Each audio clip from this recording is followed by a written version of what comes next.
Fetzer, your host on Authentic News right here on RBN Live, the second day of April 2025. Let's begin with Colonel McGregor. Could we have a better place to start reflecting on the current situation with Judge Napolitano? He's talking initially about Ukraine. My dear friend, before we get to your opinion on the likelihood, probability, desirability, however you want to characterize it, of the U.S. using military force in or against Iran, a few other questions. Are EU leaders or NATO without the U.S.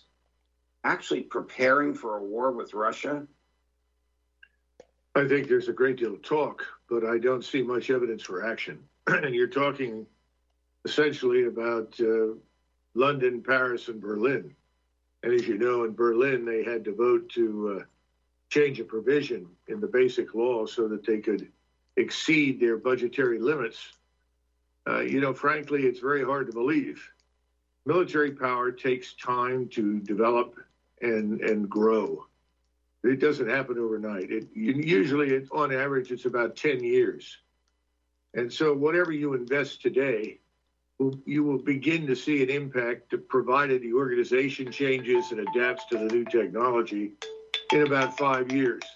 But you won't have the full impact militarily on a battlefield for perhaps another 5. So I'm a little skeptical. Plus, you've got to look at the financial realities. Britain's about to go under financially. France isn't far behind. The Germans are in a lot of trouble. It's hard to take any of it seriously, frankly. But how do you explain the bellicosity of Prime Minister Starmer, who has nothing to back up his bellicose words with, President Macron, and even von der Leyen? How do you explain all of their condemnations and warning of fears of Russia?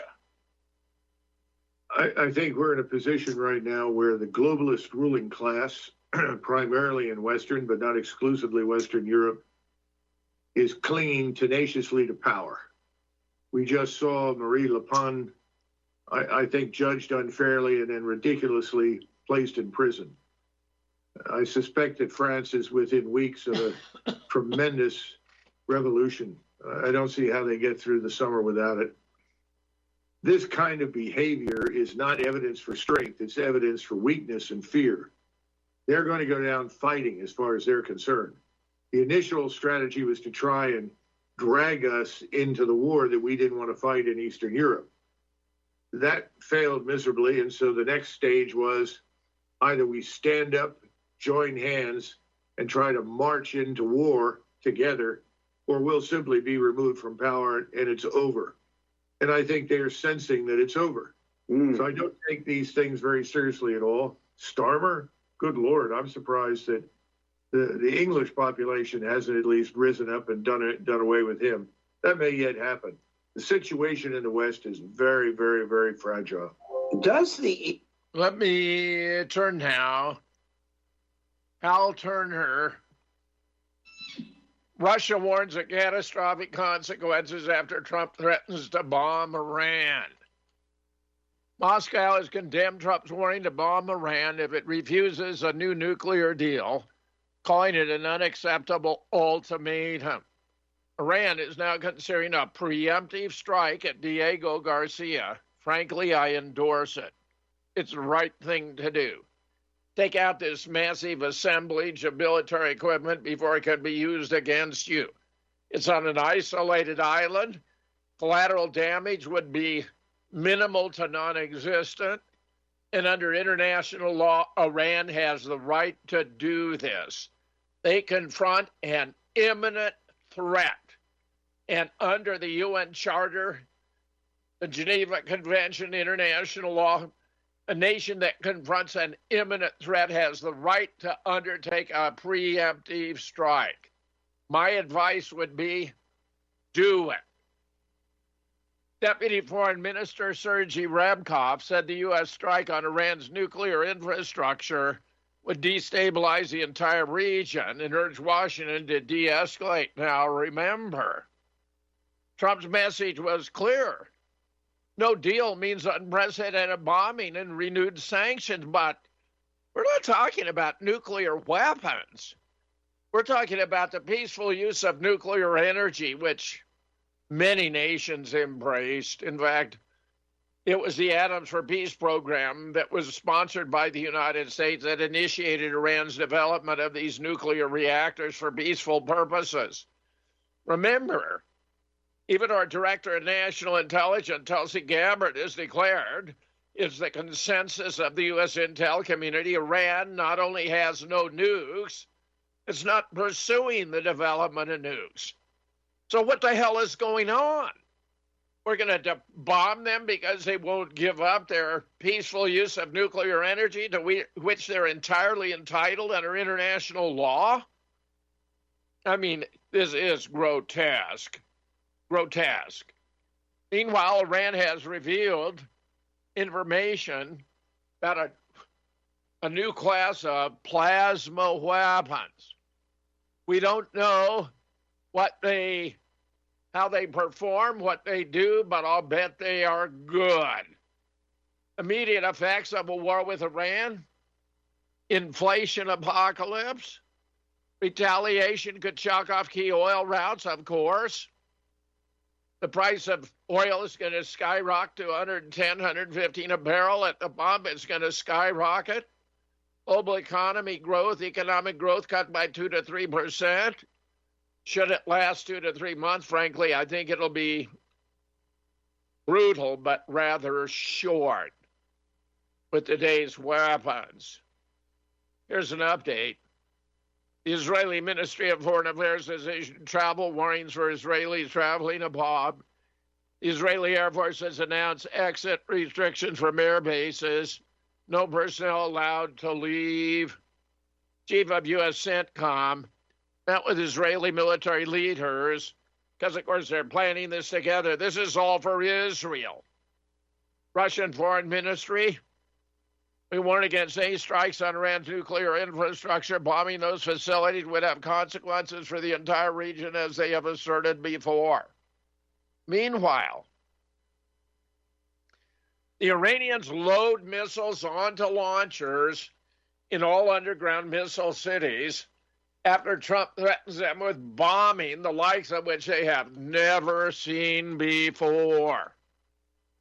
The Trump admin is assembling an armada of bombers at a military base on the island of Diego Garcia in the Indian Ocean.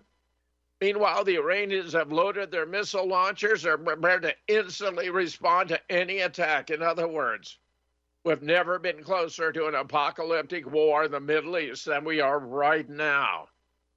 I really do not understand why more people are not talking about this, because I'm convinced this could become one of the biggest stories of 2025. It could actually be the last story of 2025.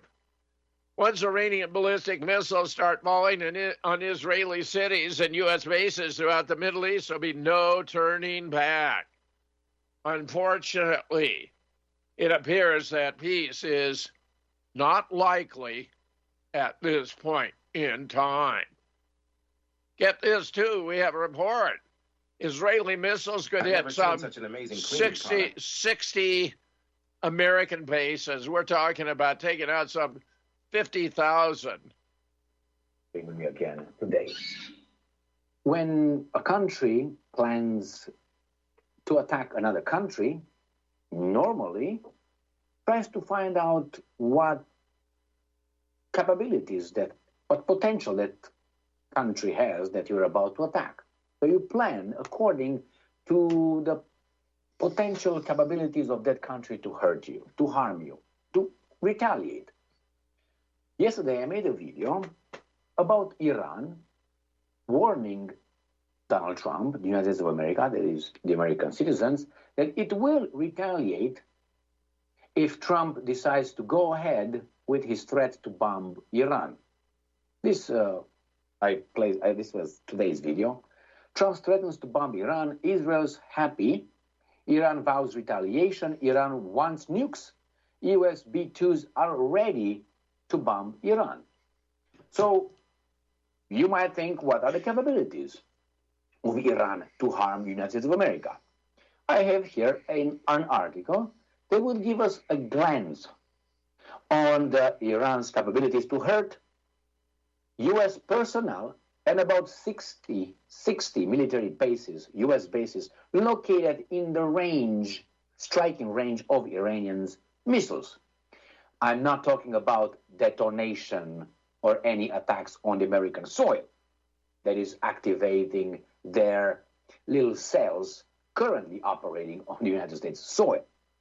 There must be there, unless these are baboons, and they're not baboons. They are Persians, after all, aren't they? So let's look at this article right here from Sputnik. Which Iranian missiles and drones can wipe U.S. bases in the Middle East off the map? This is according to the information. This is evidence.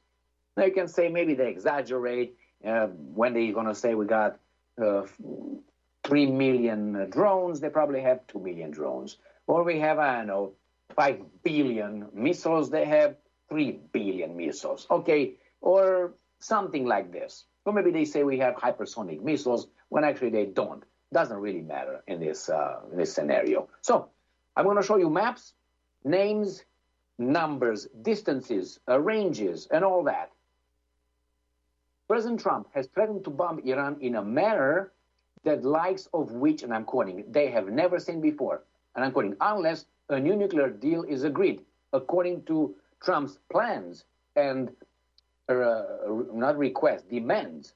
So it's not like, oh, come and negotiate. No, I'm going to threaten you to come here to negotiate. And when we're going to negotiate, and I'm not going to like how you negotiate, I'm going to threaten you again with the same threat. And then you're going to negotiate and agree to my terms. And then I'm going to threaten you again when you don't do what I want you to do. So you see, that threat should be stopped at the very beginning by the Iranians. If they agree to back down to the first threat, that threat will be used again and again and again. And you're going to lose and lose and lose. Unless you decide from the very beginning to say, here's my pants off, let me bend over, let's go. And I don't think Iran is really willing to do such a thing. So, let's read. President Trump has threatened to bomb Iran in a matter, The U.S., make this bigger, right? All right. The U.S. has over 60 bases, garrisons, and shared facilities dotting the Middle East, from naval support activity in Bahrain, home to the U.S. Navy's 5th Fleet, and Al Udeid Air Base, to to other naval air and ground facilities in the Gulf, Oman, Saudi Arabia, Iraq, Jordan, Syria, and Turkey. So these are some of the bases. Let me do, how about this? I'm going to make this. This is just, obviously, we have Iran and here, right? This is Iran. And we have all these bases, let's see, military units with red, military bases with black. Okay? So here they are. They are right here. And it's not the only map I will use, because they use more maps. The point is, you want to go to fight Iran for those guys? I don't. I know exactly who's behind all this, and Trump will fulfill those guys' demands and crazy, fanatic, zealot ambitions to, you know what? After all, God promised, so must be true. All right. Excellent, excellent, excellent. We are the stooge of Israel, have no doubt about it. Meanwhile, Paul Craig Roberts, reality is not a participant in the war planning and foreign policy discussions. How do you reconcile this? The deep state has used the New York Times to announce its withdrawal from Washington's conflict with Russia. So it sounds like peace is at hand. With these, Trump very angry with Putin, threatens tariffs on all Russian oil. Trump threatens secondary tariffs on Russian oil if Ukraine ceasefire fails. Trump says he's very angry and pissed off at Putin. Ukraine violates ceasefire deal. The story published in the New York Times on Saturday, clearly a CIA plan, says that conflict in Ukraine was orchestrated by Washington and run as a U.S.-directed war against Russia with the intent of inflicting a military defeat on Russia that would unseat Putin and restore Russia to Washington's control. Fat chance. The plan was working until Zelensky, intended by Washington as a mere front, got involved, interfered with Washington's brilliant plans, and caused the war to be lost. So why is Trump, who claims he wants peace, blaming and threatening Putin, who has kept the limited ceasefire agreement despite 6 Ukrainian or actually NATO-U.S. violations, instead of blaming Ukraine, the scapegoat the CIA has presented for the failure of the war to succeed for Washington? Very reasonable questions. Very reasonable questions. Meanwhile, Joaquin Agopian reports, Third World War has never been closer. You can find it on my blog. Since March 15th, President Donald Trump has engaged in day and night bombing raids over the Houthi strongholds, both in the Yemen capital of Sana'a as well as other Houthi military resistance sites. Over this last weekend, Trump intensified U.S. airstrikes after the so-called Punisher last week, Wednesday, March 26th, touted the Houthis are dying for peace. They don't want this, but the Houthis have been hit hard. They want to negotiate peace. The Houthis have been horrible to the world. They've killed a lot of people, knocked out a lot of ships and planes and anything else. They have been hit harder than they have ever been. Trump fails to mention how the Houthis, as Middle East resistance fighters, are among the only Muslims willing to put their lives on the line with a moral conviction to support their fellow Arab brethren suffering in Gaza, in stiff opposition to this egregious U.S.-Israeli genocide crime against Palestine. Standing up for this righteous cause, Ansar Allah, another name for the Houthi warriors, have effectively neutralized 80% of Red Sea shipping that serves as a key Israeli supply line in a modern David and Goliath scenario. Other than Lebanon's Hezbollah, along Israel's northern border, no other Muslim group or nation has aimed to fight or intervene against Israeli-delivered U.S. bombs. Outside of empty rhetoric, the Islamic community remains passive and impotent to stop Israel. Thus, much of the world sees the Houthis in Yemen lined up on the right side of history, taking a courageous stand to resist and actually try and stop the bloody carnage in Gaza and now West Bank, while the rest of the world passively looks on. Well said, Joaquin. The Houthis, remember, have declared war against Israel. They're acting in accordance with international law and the laws of war. They're interdicting Israeli shipping, which is their right because they're at war. Even the United Nations has declared the Houthis are acting in accordance with international law and the United Nations Charter. Meanwhile,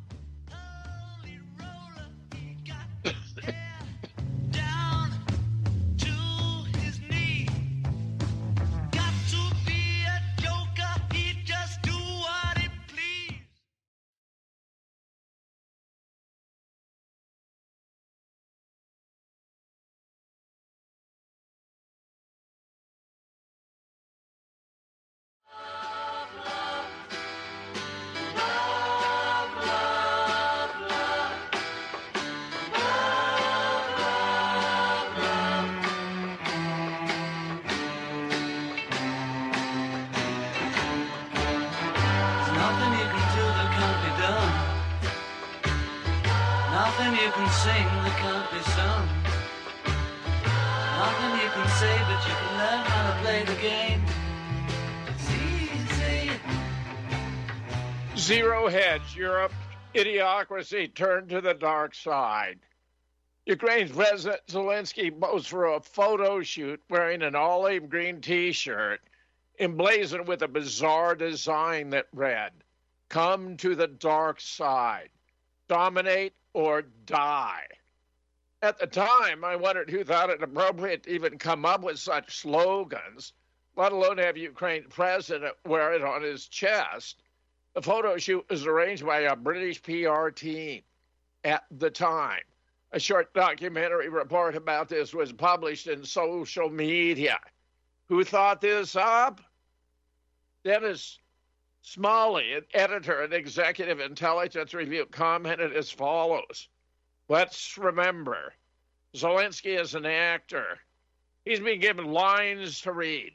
The people providing those lines to Mr. Zelensky are two public relation firms in London who are working with Ukrainians to craft the message coming from Zelensky, which is largely directed to the West. Think about it. Think about it. Indeed, he is an actor. Here's John Leake making a very nice point. Is Russia now the defender of Western civilization?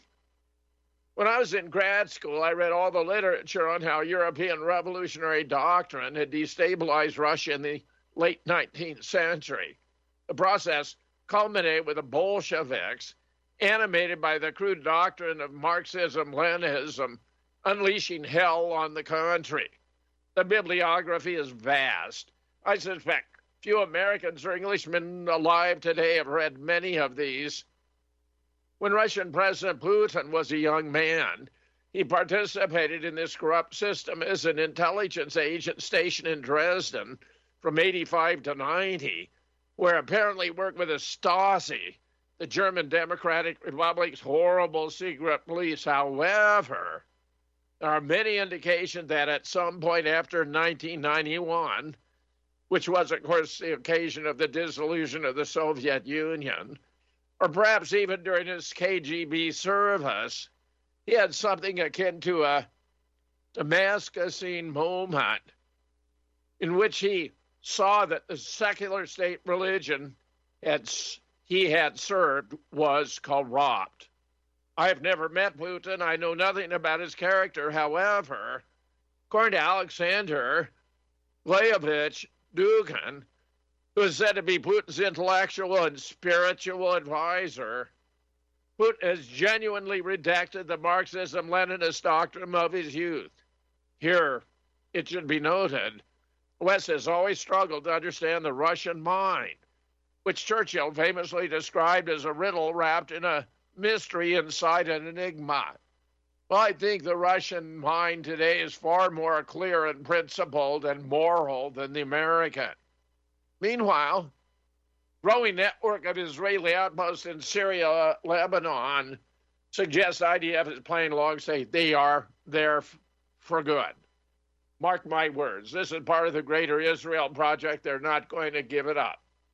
Much was made about the 5 hilltop surveillance posts Israel hastily assembled before the deadline to withdraw from Lebanon, outposts they ultimately retained to this day, and which seem more or less permanent.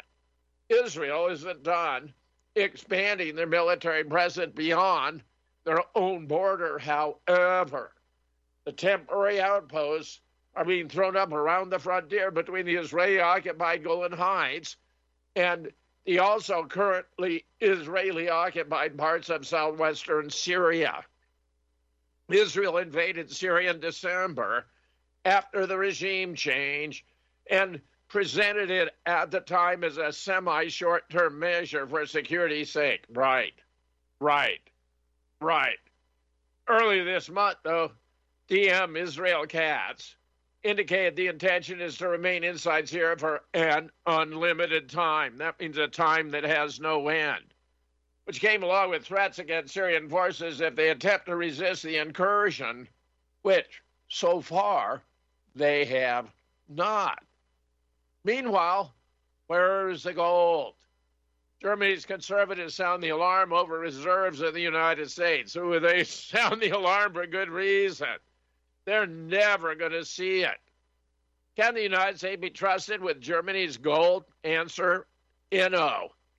Its leader is trying to cripple the country's most important industry. His deputy thinks it's a pathetic freeloader. The man who has their ear is throwing what looks a lot like Nazi salutes and openly interfering in its elections to support a far-right party that its own intelligence service thinks is a threat to the Constitution. No wonder, then, some politicians in Germany are worried that was for decades seen one of the world's most reliable storehouses, Fort Knox, might not be so secure after all. They are right to worry.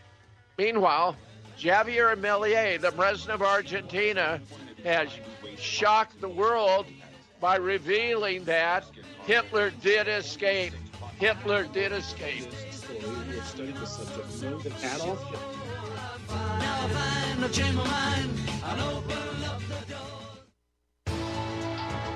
You are tuned in to the Republic Broadcasting Network.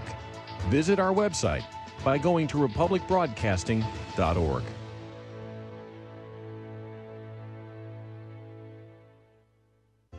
Have you ever planted a tree for your home garden, orchard, or farm?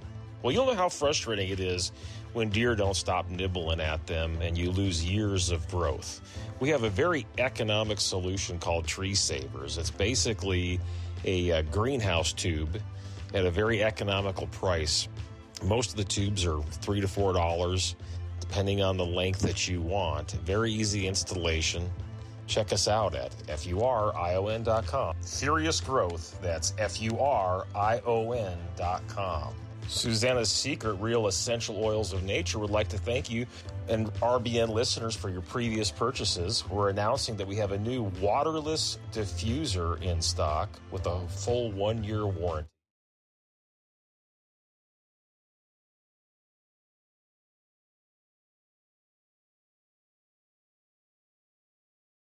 Change my mind, I'll open up the doors. Help me if you can, I'm feeling down. Shoot. Redacted. Who have studied the subject know that Adolf Hitler didn't kill himself in a bunker in Berlin as the Red Army closed in. I think we all know that was a fabricated story, or if you watch this show, you probably understand that. Hitler actually fled Germany weeks before that using a group of underground tunnels that led to an airstrip, and that airstrip was flown. He was flown from Berlin out. It took submarines and multiple submarines that were used, U-boats that were then sent to Argentina. In other words, Hitler lived for nearly 2 decades more in Argentina, along with vast numbers of the Third Reich. Well, now Argentinian President Javier Milei has just ordered the release of all remaining documents on all of those Nazis who fled Germany and moved to Argentina after World War II. Basically, it was almost like a second base of operations in Argentina. If you're not familiar with that, like basically the Third Reich operated out of Argentina and Germany. And many of them, including Adolf Hitler, lived in Argentina well after 1945. Most people know that Hitler lived out his days in Bariloche, Argentina, until he died there in the mid-1960s. Yes, you can read the CIA documents about this. The FBI documents also about sightings of Hitler in this area. They knew about it. Of course they knew about it. It was largely facilitated, I think it's safe to say, by the United States and its allies.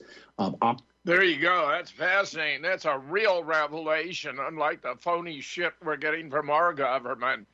But it's about Epstein or JFK or who knows what they're not going to reveal yet. Remember, for the Epstein files, they're editing them. They're redacting them to remove Israeli national security concerns, meaning evidence indicating the whole op was a Mossad operation. Meanwhile, here we have former CIA analyst Ray McGovern on the Signal Gate and the JFK files. There's a lot going on in the world this week. Israel is increasing nuclear tensions with Iran. The Trump admin leaked on Signal its plan to attack a civilian apartment building in Yemen. U.S. federal official kidnapped another college student for pro-Palestine speech, and the JFK files unveiled decades of new classified information. Former CIA analyst Ray McGovern, who served CIA at the time of JFK's assassination, has become one of the most important peace activists in the country, breaking important classified stories and fighting the military-industrial complex. You can learn more about it by checking out that story. He's got a lot to say.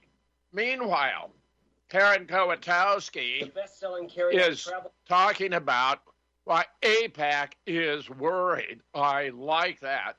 AIPAC should be worried. That's a very good sign. A requirement.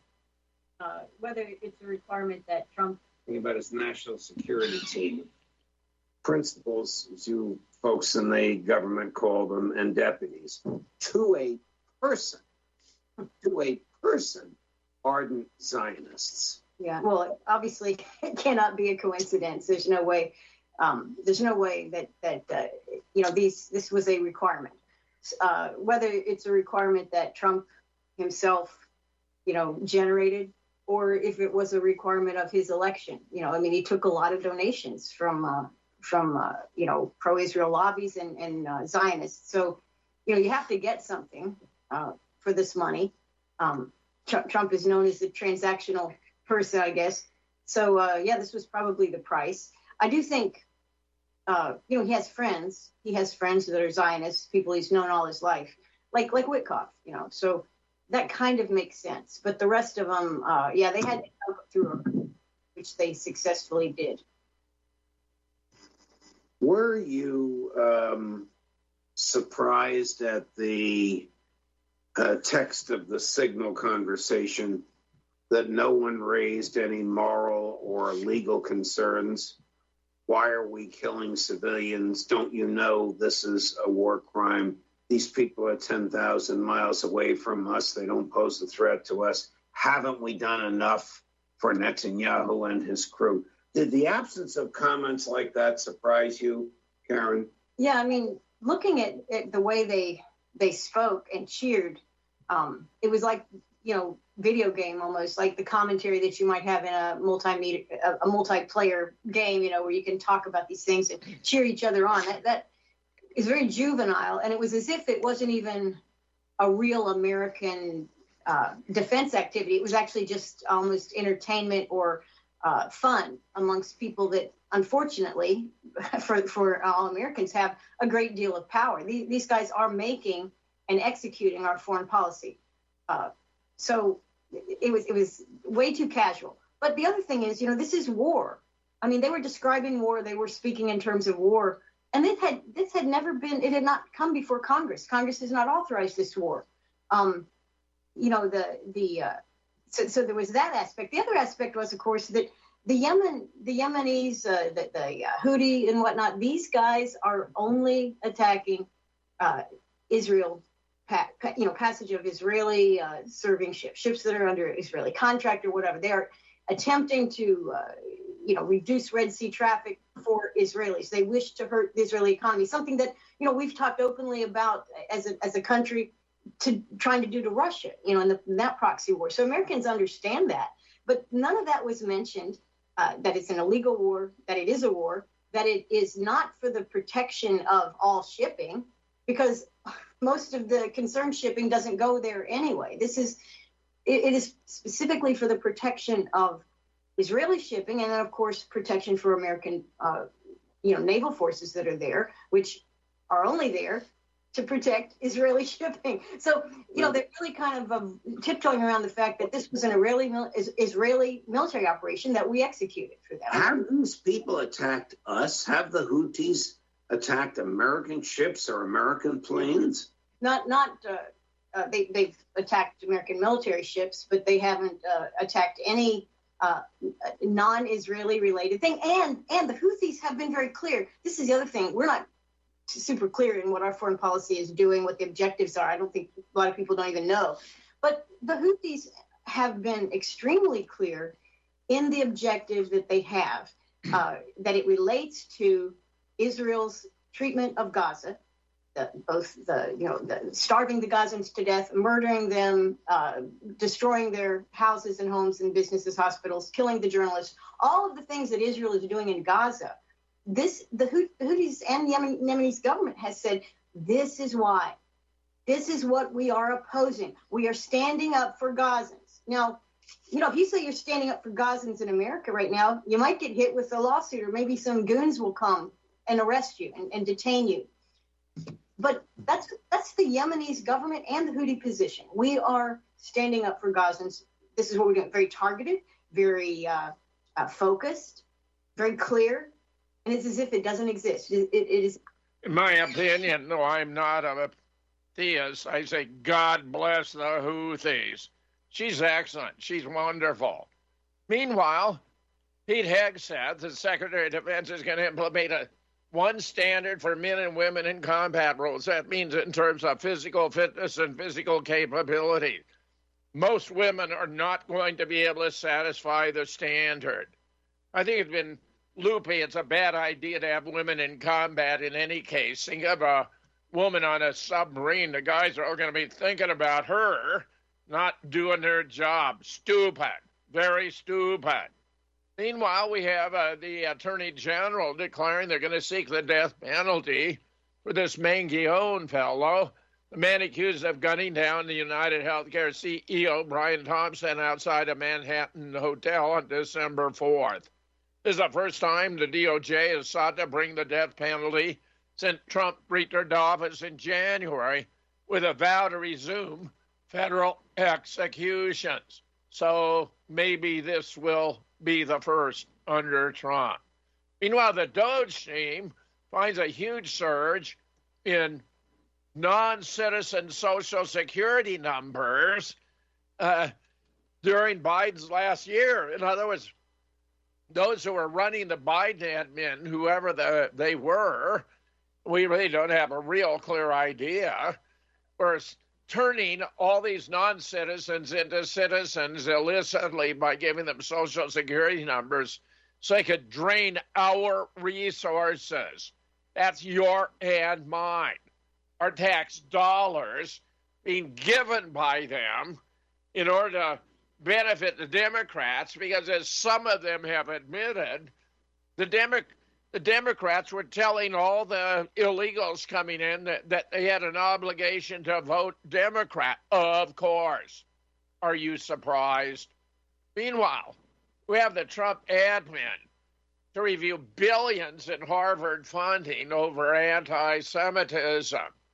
Remember now, this is the expanded definition of anti-Semitism. This is a definition that makes it anti-Semitism to criticize Israel for anything whatsoever, including, of course, genocide. Investigation into the university comes after crackdown on pro-Palestinian voices. Right, we can't have that. The Trump admin announced on Monday a review of nearly $9 billion in multi-year grant commitments to Harvard as part of an investigation into anti-Semitism. The review is being launched by the Department of Education, the Department of Health and Human Services, and the U.S. General Services Administration. The latest effort of a federal task force to, quote, protect students, right, on college campuses. The Trump administration said it would review more than $255.6 million in current contracts and $8.7 billion in grants spread over multiple years. The statement said the review is to ensure the university is in compliance with federal regulations, including its civil rights responsibilities, given this new expanded definition, of course. Just as we're over there fighting with the Houthis for Israel, we're over here suppressing freedom of speech for Israel. It's all for Israel. Have no doubt about it. Why some describe us as the United States of America or as the United States of Israel. Harvard has served as a symbol of the American dream for generations, the pinnacle aspiration for students all over the world to work hard and earn admission to the storied institution, Secretary of Education Linda McMahon said in a statement. Confronted with an unprecedented threat to its operations, Harvard may be forced to decide how much it's willing to concede in order to preserve its federal funding. Yeah, this is a form of extortion. This is strong-arming. This is thuggery right here in terms of enforcing these anti-Semitism provisions that have been specifically crafted to make it impossible, illegal, to criticize Israel for anything it does, including mass murder. A federal task force notified 10 universities it would conduct a comprehensive review of their federal contracts and grants as part of its ongoing investigation under Title VI of the Civil Rights Act. The Federal Task Force to Combat Anti-Semitism was set up in February following Trump's executive order, additional measures to combat anti-Semitism, signed at the end of January. In the wake of the political backlash, universities like NYU and Harvard have scrambled to adopt the controversial IHRA definition of anti-Semitism as they come under federal scrutiny. Colossal mistake. It's wrong. It should never have been done. It's an informal fallacy to redescribe a word to guarantee the outcome you want without legitimately establishing its entitlement. Trump ordered a pause on federal grants and loans, which has been blocked by a judge. Bad, bad, bad. Bill, I'll call you when I'm free. I'm on the air. Meanwhile, we have antiwar.com declaring utterly properly free speech is worth fighting for. We do not have free speech to talk about the weather. Our founders, particularly James Madison, who drafted the Bill of Rights, understood our rights are not privileges granted to us by government. No, it was understood at the founding. These basic natural rights outlined by Madison were granted by our Creator, and no mere mortal could take them away. And the first among them, the First Amendment, recognizes that most basic of our natural rights, the right to express ourselves in any way we wish. Unfortunately, the U.S. government has not always been in accord with this sentiment, and many times in our history has been at war with our freedom of speech.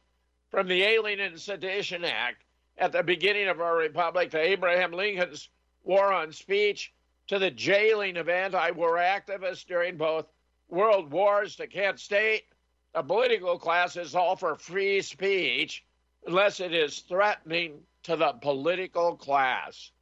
Recently, a new front line has been opened in the war on free speech. It's one Americans must take seriously. On university campuses across the country, students, both American and foreign, have taken to protesting U.S. support for Israel's actions in Gaza, where tens of thousands of innocent civilians have been killed. The political class in the U.S. is determined to defend Israel from its critics and has responded to these protests by threatening and blackmailing the universities if they do not crack down on speech the powers that be do not like. Both President Biden and Trump have used the power of the U.S. government funding to demand a crackdown on speech they don't like, with Trump recently pulling $400 million in federal funding from Colombia if they don't silence protesters. The real scandal is that nearly every U.S. university, both public and private, is government funded in the first place. But for politicians to use the power of the purse to deny students the right to express themselves as long as peaceful adds insult to injury. Lives in a dream, waits at the window, wearing the face that she keeps in a jar by the door. Who is it for? All the lonely people.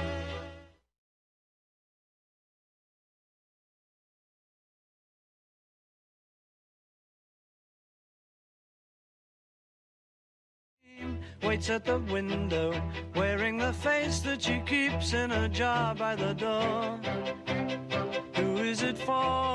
All the lonely people. Where do they all come from? All the lonely people. Where do they all belong? Here we have a suspect accused of scrawling swastika into a Tesla. Sings a different tune when confronted by the EV owner. Condemning political violence, intimidation, violent destruction, and swastikas should be a no-brainer. A Pennsylvania man is accused of scrawling a swastika into the side of a Tesla in what appears to be the latest act of far-left fury against a car brand led by Elon Musk. The apparent act of vandalism occurred in the parking lot of the Planet Fitness in Doylestown around 9:30 a.m. on March 24th, according to police. The Doylestown Republican Committee shared video of a man vandalizing the Tesla on Facebook. The suspect is seen in the video getting out of his Lexus, parked next to the Tesla, looking all around before crouching down. However, the Tesla's surveillance system caught the man marking a swastika into the side of the vehicle while he was ducking down to avoid being spotted. Tesla vehicles have a sentry mode, a security feature that utilizes the car's cameras and sensors to record activity around the vehicle when parked. In recent weeks, many Teslas have been caught, vandals have been caught red-handed defacing electric vehicles by way of the sentry mode surveillance system. Excellent. Police said the suspect put scratches into the side of the Tesla using an unknown object. The Tesla owner allegedly didn't realize his car had been defaced till he arrived at home. The alleged victim then reviewed the sentry mode footage and saw what had happened at the Planet Fitness parking lot. The owner notified the police. A video allegedly shows the Tesla owner confronting the suspect, who is accused of carving a swastika into the car. The suspect in the video, live streamed on Facebook, said, "I can wipe it off with a towel. It's not a key, it's a crayon." It didn't even work, the man told the owner. The alleged suspect sings a different tune and gets very concerned when the Tesla owner explains the car is being fingerprinted by the police right now. The suspect asks, "What do you mean it's being fingerprinted?" The Tesla owner said the police were trying to track down the suspect, added that users on Facebook were able to track him down already. The Tesla owner insisted the alleged suspect apologize for writing a swastika on the side of his car. "I'm sorry. I have nothing against your car. I have nothing against you," the suspect is heard saying. The Tesla owner pressed the suspect on why he would scratch a swastika on his car.